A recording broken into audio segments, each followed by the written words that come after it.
Assalamualaikum warahmatullahi wabarakatuh.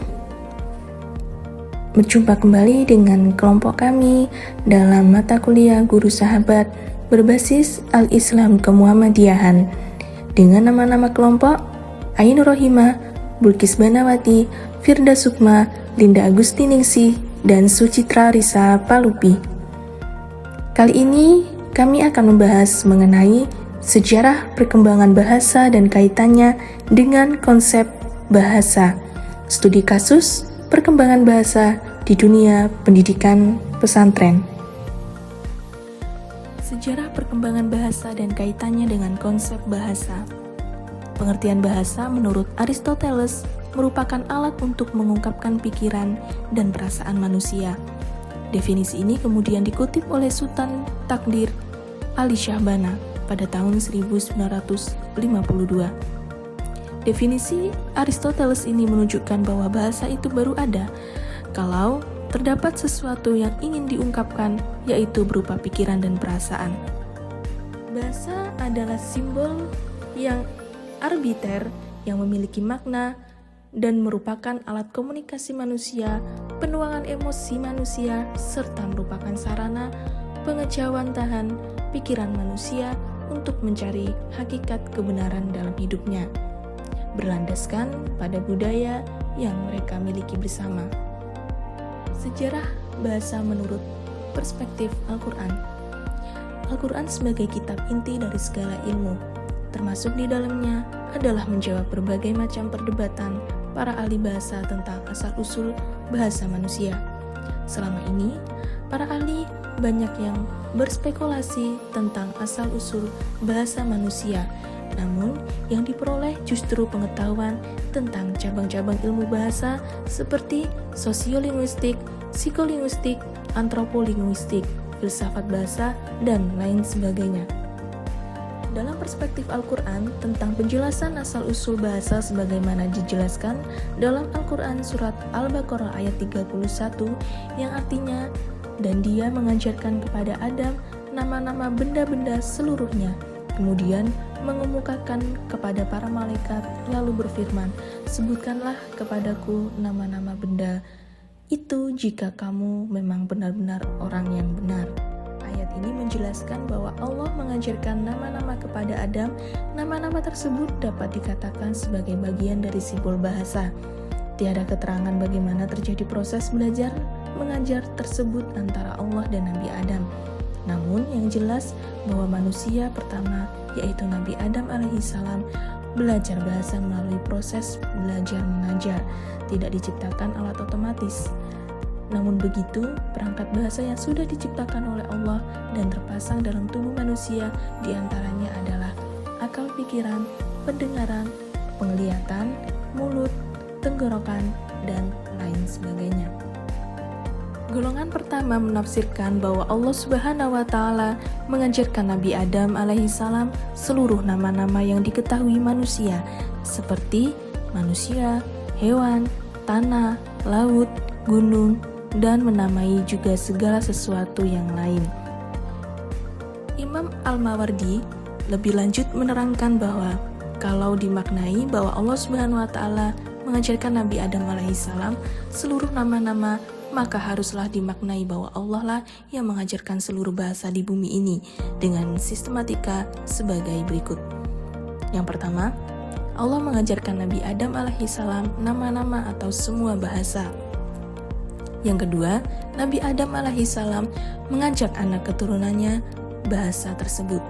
Dan yang ketiga, ketika anak keturunan Nabi Adam alaihissalam berpencar, mereka berbicara dengan bahasa yang mudah menurut mereka.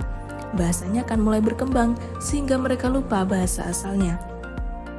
Dengan hal ini, Allah menunjukkan bahwa manusia telah diberi kelengkapan untuk melakukan proses belajar dengan adanya pendengaran dan penglihatan. Pendengaran berfungsi sebagai audio dalam proses pembelajaran, sedangkan penglihatan berfungsi sebagai visual. Proses pembelajaran akan sangat efektif jika kedua fungsi ini digunakan dengan maksimal. Di sisi lain, Allah telah menciptakan manusia sebagai ciptaan yang paling sempurna dengan dibekali seluruh perangkat untuk melakukan proses belajar. Sebagaimana dalam teori pembelajaran modern, bahwa proses belajar yang efektif dengan memaksimalkan seluruh organ tubuh manusia yang biasa dikenal dengan kognitif, afektif, dan psikomotorik. Kemampuan kognitif berkaitan dengan kemampuan otak manusia, yakni akal, yang telah Allah ciptakan sebagai pembeda antara manusia dengan makhluk Allah yang lain. Psikomotorik berkaitan dengan aspek psikologis manusia, yakni berupa hati. Allah juga telah menciptakan dengan sempurna dan memberikan fungsi hati untuk merasa dan bersyukur kepadanya. Aspek afektif berkaitan dengan organ tubuh manusia secara keseluruhan yang telah Allah ciptakan secara sempurna dengan fungsi dan tugas masing-masing sesuai dengan kebutuhan manusia. Sejarah perkembangan bahasa Indonesia tidak dapat dipisahkan dari pengaruh agama Islam, terutama dalam kaitannya dengan bahasa Melayu sebagai cikal bakal bahasa Indonesia. Bahasa Melayu berkembang pesat di Nusantara seiring dengan penyebaran agama Islam sejak abad ke-13. Hubungan antara perkembangan bahasa Indonesia dan agama Islam dapat dijelaskan dalam beberapa tahap berikut ini. Yang pertama, penyebaran Islam dan bahasa Melayu. Agama Islam mulai menyebar di Nusantara pada abad ke-13, dibawa oleh para pedagang dan ulama dari Arab, India, dan Persia. Proses penyebaran Islam ini sangat erat kaitannya dengan penggunaan bahasa Melayu, terutama di pusat-pusat perdagangan seperti Sumatera, Samudra Pasai, Malaka, dan pesisir Jawa. Bahasa Melayu yang sederhana dan mudah dipelajari menjadi alat komunikasi yang efektif untuk menyebarkan agama Islam. Banyak teks-teks agama Islam, terutama kitab-kitab dan risalah-risalah keagamaan, diterjemahkan ke dalam bahasa Melayu. Penggunaan bahasa Melayu dalam penyebaran ajaran Islam turut memperkaya kosakata dan memperkuat status bahasa Melayu sebagai bahasa pergaulan di wilayah yang semakin luas. Yang kedua, aksara Arab Melayu atau Jawi.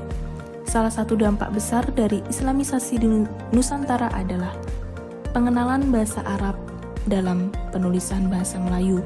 Aksara ini kemudian dikenal dengan aksara Jawi. Banyak teks-teks agama Islam termasuk tafsir Al-Quran, syair-syair keagamaan, dan hukum-hukum Islam ditulis dalam bahasa Melayu dengan aksara Jawi. Aksara Jawi menjadi alat penting dalam penyebaran literatur Islam, terutama di wilayah Sumatera, Semenanjung Malaya, dan sebagian di Kalimantan. Penggunaan aksara Jawi mencerminkan hubungan erat antara bahasa Melayu dan agama Islam, karena aksara ini memfasilitasi penyebaran ajaran agama Islam di kalangan masyarakat Nusantara. Sebagian besar dokumen keagamaan, surat-surat kerajaan Islam, dan karya sastra keagamaan di wilayah Melayu ditulis dalam aksara ini. Yang ketiga, sastra keagamaan dalam bahasa Melayu. Salah satu aspek penting dari perkembangan bahasa Indonesia adalah kekayaan sastra keagamaan dalam bahasa Melayu. Pada masa kerajaan-kerajaan Islam seperti Samudra Pasai, Malaka, dan Aceh, banyak karya-karya sastra keagamaan yang dikembangkan oleh para ulama dan pujangga Islam. Karya-karya ini memperkaya kosakata bahasa Melayu dengan istilah-istilah keagamaan yang diambil dari bahasa Arab dan Persia seperti iman, takwa, zakat, sholat, dan lain-lain. Bahasa Melayu semakin berkembang sebagai bahasa ilmu pengetahuan, terutama dalam hal-hal ilmu keislaman. Yang keempat, pengaruh Islam dalam tata bahasa dan kosakata.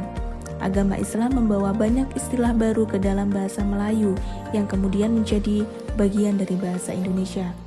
Banyak kata serapan dari bahasa Arab yang masuk melalui penyebaran Islam, terutama dalam bidang agama dan keilmuan. Beberapa contoh kata yang diserap dari bahasa Arab melalui ajaran Islam antara lain amal, ilmu, fikir, hikmah, ikhlas, iman, zakat, sholat, dan puasa. Selain itu, penggunaan istilah-istilah Islam memperkuat karakter bahasa Melayu atau Indonesia sebagai bahasa yang mampu mengungkapkan konsep-konsep keagamaan yang kompleks. Yang kelima, peran ulama dan pesantren. Ulama memiliki peran penting dalam pengembangan bahasa Melayu melalui pendidikan dan dakwah. Pesantren sebagai lembaga pendidikan Islam tradisional juga menjadi pusat penyebaran bahasa Melayu sebagai bahasa pengajaran keagamaan. Di banyak pesantren, kitab-kitab agama yang dipelajari adalah kitab-kitab yang diterjemahkan atau ditulis dalam bahasa Melayu. Para ulama tidak hanya mengajarkan ilmu-ilmu agama, tetapi juga berperan dalam memperkaya bahasa Melayu dengan istilah-istilah Arab yang kemudian diserap dalam penggunaan sehari-hari oleh masyarakat. Ini membuat bahasa Melayu menjadi lebih kosmopolitan dan berdaya sebagai bahasa yang menghubungkan berbagai kelompok masyarakat di Nusantara. Yang keenam, peran tokoh-tokoh pergerakan Islam. Pada awal abad ke-20, pergerakan nasional yang berbasis Islam juga turut mendorong perkembangan bahasa Indonesia. Organisasi seperti Sarekat Islam dan Muhammadiyah menggunakan bahasa Melayu sebagai bahasa pengantar dalam kegiatan mereka. Banyak surat kabar dan majalah berbahasa Melayu diterbitkan untuk penyebaran gagasan-gagasan keagamaan dan nasionalisme. Tokoh-tokoh pergerakan Islam seperti Haji Agus Salim, Kiai Haji Ahmad Dahlan, dan Kiai Haji Hashim Asy'ari berperan penting dalam penggunaan bahasa Melayu dalam konteks kebangsaan dan keagamaan. Melalui berbagai ceramah dan tulisan mereka, bahasa Melayu semakin memperkukuh posisi sebagai bahasa persatuan yang kemudian menjadi bahasa Indonesia. Yang ketujuh, bahasa Indonesia dalam konteks Islam modern. Setelah kemerdekaan, bahasa Indonesia terus digunakan sebagai bahasa dalam pengajaran agama Islam di sekolah-sekolah dan universitas. Tafsir-tafsir Al-Quran dalam bahasa Indonesia semakin banyak bermunculan, seperti karya Buya Hamka yang sangat terkenal yaitu Tafsir Al-Azhar.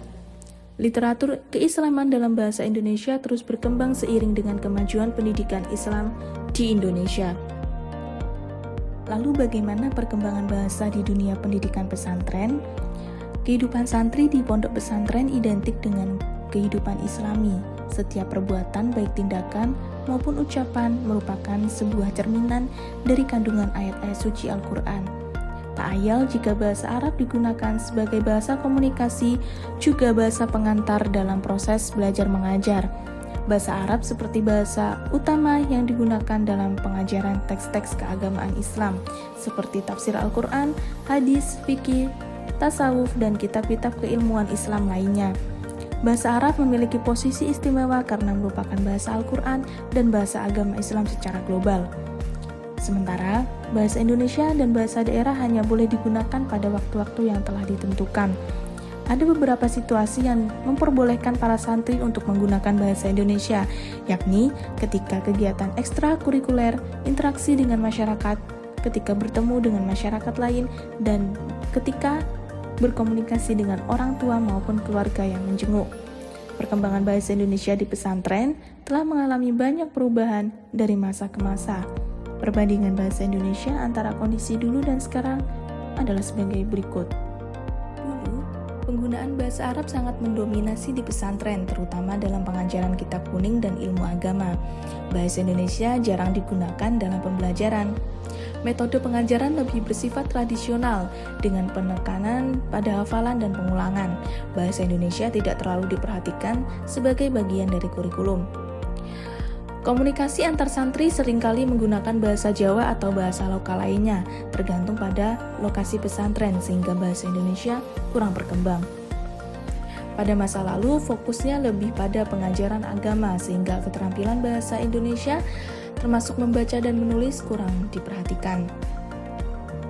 Seiring dengan perkembangan zaman dan modernisasi pendidikan Islam, bahasa Indonesia mulai mengambil peran penting di lingkungan pesantren. Di banyak pesantren modern, selain mempelajari kitab kuning dalam bahasa Arab, para santri juga diajarkan bahasa Indonesia sebagai bahasa resmi negara. Buku-buku teks agama dalam bahasa Indonesia seperti tafsir Al-Quran dan hadis mulai digunakan di samping kitab-kitab klasik berbahasa Arab. Bahasa Indonesia juga menjadi bahasa pengantar resmi dalam banyak mata pelajaran umum yang diajarkan di pesantren, seperti matematika, sains, dan ilmu sosial. Dan kini, penggunaan bahasa Indonesia dalam pengajaran bahasa Indonesia sering digunakan sebagai bahasa pengantar dalam berbagai pelajaran, termasuk ilmu umum dan teknologi. Ini membantu santri memahami materi yang diajarkan, terutama dalam konteks ilmu pengetahuan modern. Meskipun bahasa Arab tetap dominan dalam pengajaran agama, penggunaan bahasa Indonesia semakin meningkat. Hal ini memungkinkan santri yang tidak terbiasa dengan bahasa Arab untuk tetap terlibat dalam diskusi dan pembelajaran. Banyak pesantren yang mengadopsi metode pembelajaran modern, memanfaatkan diskusi, proyek, dan pendekatan interaktif yang meningkatkan kemampuan berbahasa santri. Dengan adanya teknologi dan internet, santri lebih terpapar pada informasi dan literasi dalam bahasa Indonesia. Ini mendorong penggunaan bahasa Indonesia dalam berbagai konteks, termasuk media sosial. Santri kini lebih aktif dalam menulis dan berkomunikasi dalam bahasa Indonesia, baik melalui artikel, karya ilmiah, maupun menulis puisi, cerpen, atau tulisan sederhana dalam bahasa Indonesia yang menunjukkan perkembangan kreativitas berbahasa di lingkungan pesantren. Selain menulis, pesantren kini juga menekankan pentingnya keterampilan berbahasa Indonesia yang lain seperti berbicara dan membaca dalam bahasa Indonesia. Ini menunjukkan peningkatan dalam kemampuan berbahasa. Pesantren juga memiliki fungsi sebagai pusat pengembangan budaya di mana bahasa Indonesia digunakan untuk mengekspresikan nilai-nilai lokal, tradisi, dan identitas pesantren. Banyak pesantren yang mengintegrasikan bahasa Indonesia dalam kurikulum merdeka, mengajarkan keterampilan berbahasa yang relevan dengan dunia kerja dan masyarakat modern. Perkembangan bahasa Indonesia di pesantren menunjukkan perubahan yang signifikan dari penggunaan yang terbatas dan dominasi bahasa Arab ke arah penggunaan yang lebih luas dan integratif. Ini mencerminkan adaptasi pesantren terhadap kebutuhan zaman dan pengembangan kemampuan santri secara menyeluruh. Pesantren adalah salah satu lembaga pendidikan tradisional Islam yang mempunyai peran penting pada pembelajaran bahasa. Biasanya menggunakan sistem asrama atau pondok. Pesantren tidak hanya berfokus pada pengajaran ilmu agama saja, namun penguasaan bahasa yang digunakan dalam pesantren sebagai alat komunikasi ilmu pengetahuan, terutama bahasa Arab. Berikut ini studi kasus perkembangan bahasa di dunia pendidikan pesantren. Yang pertama, pentingnya bahasa dalam pendidikan pesantren. Pada sistem pendidikan pesantren, bahasa adalah suatu komponen utama pada proses belajar mengajar. Beberapa bahasa yang diajarkan dan di pesantren meliputi bahasa Arab, bahasa Indonesia, bahasa Inggris, dan bahasa asing lainnya. Pendekatan pembelajaran di pesantren. Pendekatan pembelajaran bahasa di pendidikan pesantren biasanya bersifat integratif. Hal tersebut berarti bahwa bahasa tidak diajarkan secara terpisah dari mata pelajaran lainnya. Namun dalam prosesnya disatukan saat pembelajaran kitab-kitab agama. Dengan adanya metode tersebut, santri, murid pesantren belajar bahasa sambil mempelajari ilmu agama seperti fikih, tauhid, atau tafsir. Secara pendekatan pembelajaran bahasa di pesantren, menggunakan metode sorongan dan bandongan. Sorongan merupakan sebuah metode di mana santri secara individu membaca kitab di depan kiai. Setelah itu, santri tersebut akan mendapatkan bimbingan langsung untuk memaknai tata bahasa Arab. Proses pendekatan ini menekankan pada pemahaman tata bahasa secara mendalam. Sedangkan bondongan merupakan metode pengajaran yang dilakukan secara berkelompok di mana seorang kiai membacakan dan menerjemahkan kitab di hadapan para santri sambil menjelaskan makna dan struktur bahasa Arab. Contoh studi kasus pada peran bahasa Arab terdapat di pesantren Salafiyah. Pesantren Salafiyah masih berpegang teguh pada metode tradisional. Bahasa Arab memegang peranan utama. Kitab-kitab klasik seperti kitab kuning di pesantren ini diajarkan secara intensif, seperti bahasa Arab menjadi bahasa pengantar utama dalam mempelajari teks-teks agama. Santri harus menguasai gramatika bahasa Arab termasuk nahwu dan shorof agar mampu memahami dan menginterpretasikan kitab-kitab tersebut dengan benar. Namun terdapat pula pesantren modern dalam perkembangan bahasanya menggunakan bahasa asing seperti pesantren Gontor. Sudah banyak menawarkan pendekatan pendidikan yang lebih luas dengan memasukkan bahasa Inggris atau bahkan bahasa asing ke dalam kurikulum. Di pesantren tersebut, bahasa Inggris diajarkan sejak dini sebagai bagian dari keterampilan komunikasi internasional. Pendekatan ini berbeda dengan pesantren tradisional yang lebih menekankan pada bahasa Arab. Semua santri diwajibkan berkomunikasi menggunakan bahasa Arab dan Inggris dalam kehidupan sehari-hari, baik di kelas maupun di luar kelas. Kebijakan ini sering disebut Arabic Day dan English Day, diberlakukan dalam mendorong praktik berbahasa secara konsisten. Dengan tujuan agar santri tidak hanya menguasai menguasai bahasa sebagai alat pemahaman teks agama, namun sebagai sarana komunikasi global. Lalu bagaimana hasil dan tantangan perkembangan bahasa di pesantren? Dalam pelaksanaan perkembangan bahasa di pesantren tentunya memberikan hasil dan juga terdapat tantangan. Hasil dalam pengembangan bahasa di pesantren, dalam penguasaan dua bahasa Arab dan Inggris pada pesantren modern yang menggabungkan pengajaran bahasa Arab dan Inggris mampu menghasilkan serta mencetak lulusan yang memiliki kompeten pada kedua bahasa tersebut, sehingga santri dapat mengakses literatur keislaman yang semakin luas sekaligus mampu berpartisipasi dalam forum global. Selain itu, pengembangan kemampuan kognitif melalui pengajaran bahasa yang intensif, terutama bahasa Arab klasik, dapat membantu santri meningkatkan kemampuan kognitif pada pemahaman struktur bahasa yang rumit dan pemikiran logis yang sistematis. Lalu bagaimana tantangannya? Kendala yang dialami dalam perkembangan bahasa Arab klasik ini memungkinkan santri merasa kesulitan dalam memahami bahasa Arab klasik yang digunakan dalam kitab-kitab kuning. Adanya perbedaan dialek dan ragam gaya bahasa yang sangat berbeda dari bahasa Arab modern menjadi tantangan tersendiri bagi setiap santri. Selain itu, di pesantren modern, tuntutan penguasaan bahasa asing seperti bahasa Inggris, santri harus menyeimbangkan antara belajar bahasa Arab yang digunakan untuk memahami ilmu agama dan bahasa Inggris yang dibutuhkan untuk menghadapi tantangan global. Dari studi kasus di atas dapat disimpulkan bahwa bahasa memainkan peran sentral pada sistem pendidikan pesantren, terutama bahasa Arab sebagai medium utama untuk mempelajari teks-teks agama. Pesantren tradisional fokus pada penggunaan bahasa Arab melalui metode sorongan atau bandongan, sementara pesantren seperti Gontor juga menekankan penguasaan bahasa Inggris untuk menghadapi tantangan global. Meski ada tantangan dalam penguasaan bahasa, pesantren berhasil mencetak santri yang mampu memahami dan berkomunikasi dalam beberapa bahasa sekaligus, menjadikan mereka individu yang siap menghadapi kebutuhan dunia modern tanpa mengesampingkan tradisi keagamaan yang kuat. Selain itu, santri mampu memiliki kemampuan berbahasa yang baik dalam berbagai bahasa yang telah dipelajari. Sekian presentasi dari kelompok kami. Bila mana ada pertanyaan, silahkan ditulis di kolom komentar. Sampai jumpa. Wassalamualaikum warahmatullahi wabarakatuh.